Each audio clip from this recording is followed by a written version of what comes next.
ng ating binagoongan, guys. Ayan, ihahatuin ko na. Ayan, guys.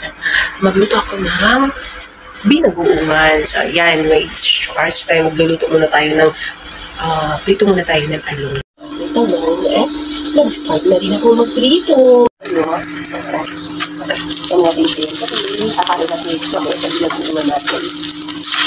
Dahil ngayon, ay malalaki-laki ang nabili ko. So, hihiwain ko po siya ng ganito. So, ako lang naman mag-isa.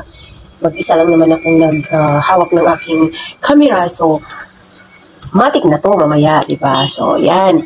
Binabad ko muna siya ng rock salt para magiging, mabilis siyang mag-soft. So, babay muna, guys. At paggagayak muna ako. Ayan, bye. Later tayo mag-usap, guys. Dahil hindi pare-pareho ang pagka-hiwa niyan. Basta. Ayun. Pagka-hiwa din si, tumugtong ako. Ano ba? Nag-craving talaga ako ng binagtugungan. Nakita ko lang naman ito. Sa mga naman natin, mga pinaupungan. So, ako din naman. Gusto ko na. Ayun, dagdag ko. Ayan. Tapos mamaya, guys, i-ano natin ito ito sa ating kawali.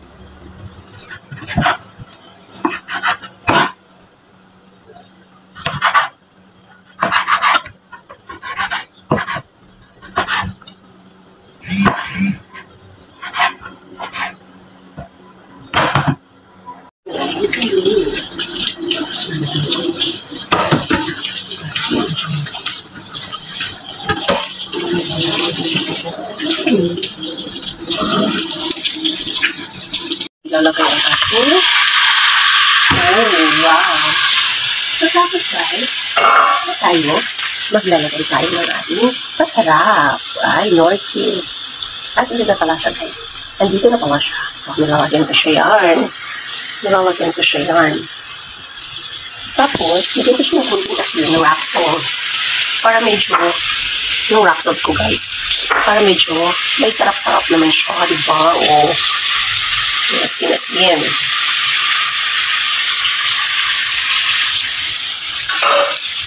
Tapos haluin natin siya, guys. Yan. Para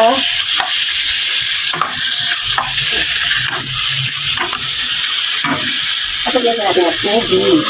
Yun. Para magkaroon siya ng broth. At ating takpan. At mamaya na natin yan. Tingnan. Okay, guys? Lambutin ang ating karning oink-oink. So, mamaya, palalambutin muna natin siya. Hayaan muna natin siya dyan. Dagdag pala ako ng ilan. Diba? Black pepper.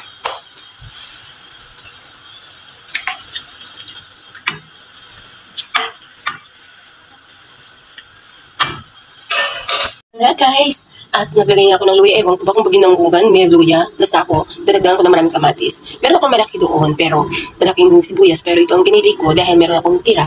At syempre, lalagyan ko ng bell pepper para mabango-bango. At saka kamatis na maraming kamatis. Yan. Ito na yung pinalambot natin. Ayan. So, hanggang sa mawala na yung tubig at matira na lang yung taba niya. So, yun ang gagawin nating broth. Yummy, yummy, yummy. So, magpuna na tayo ng kamatis, guys.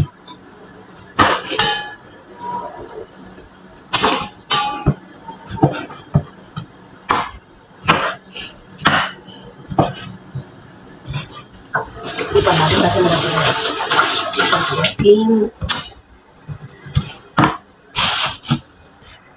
yan, diba yung kunti-kunti ito para medyo naman malinam na natin. At ito na ang ating natapos na. So mamaya ko na ito hiwa-hiwain. Dahil sa ating pinag-dryness. O diba, mamaya kaya ano na natin yan. Ngayon guys, pag ginagayak, yes, yan ang aking mga ginagayak kanina. Kamatis, sibuyas, meron tayong luya, at may bawang, meron tayong bell pepper, of course. At manamis-namis nga, mamaya, lalagay natin tong pula. I-slice natin yan, guys. Tapos, ito pala yung broth ko. Yummy. At, yung ating bagoong natin, guys. Yan. Naka-ready na siya. Shake lang siya.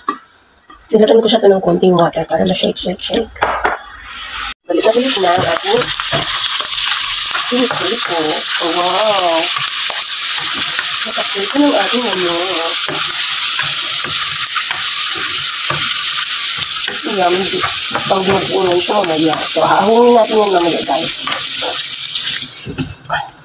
Yan din pala ang aking talong na ilalagay ko sa ibabaw.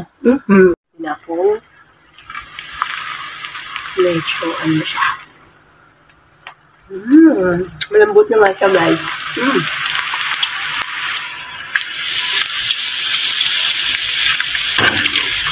Hahungin na. Hahungin ko na po. Dahil pagkita na nga ako, bilang ko na yung bawang at saka sibuyas natin.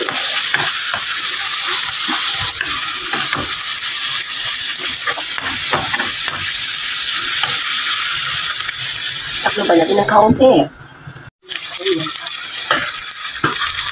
Bell pepper.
Ayan, guys. Sarap. Tapos meron akong broth cubes dito. Broth na ginawa. Yung kanina ano yan? Pinagpakuluan. So, yarn. Sarapan. Ulam na. Diba? Sarap. Kulang pa. May chili pa na kulang. So, nalagay ko na ng chili. Ay, tuwiin ko na. Ilalagay ko na dito sa aking Tupperware. Okay. Yes.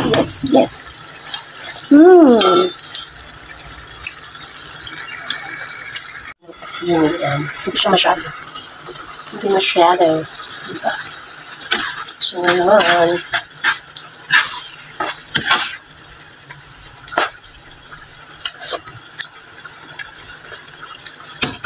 Yummy. Wala na video pa. Ilagay ko na kami yung chili. Ayan ang chili yan, guys. Ayan, chili yan. Yan. Ilagay ko yung chili. Para, ayan, chili yan siya, guys. So, magiging na tayo. Para medyo may, kapaltik sa dila. Yummy. Ginugunan. Okay naman. Hindi naman siya masyadong bangaw. Diba? Sarap-sarapin ko na. Ilalagay ko na dito sa aking Tupperware. Okay. Yes. So, ayan na nga, guys. Natapos na tayo sa ating pagluto ng binugoongan. Thank you!